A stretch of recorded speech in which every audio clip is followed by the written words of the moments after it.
夜里街头烟雾弥漫，地上还燃起大火，周遭弥漫着恐慌情绪。 满满人群，个个表情惶恐。叙利亚北部大城阿勒颇，在一处靠近土耳其边境的城镇阿萨兹，31日凌晨传出深夜市集遭到汽车炸弹攻击，救护车急忙赶往现场。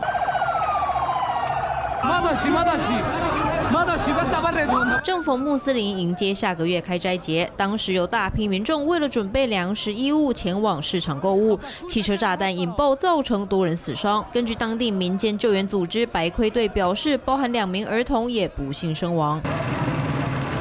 炸弹威力惊人，周遭车辆以及商店民宅纷纷受到重创，但被攻击不是第一次。当地目前由武装部队组成的临时政府所控制。2011年至今，常年和叙利亚政府处于内战状态，但这次事件尚未有团体出面宣告犯案，只可怜生命平白逝去，何其无辜。3立新闻联合报道。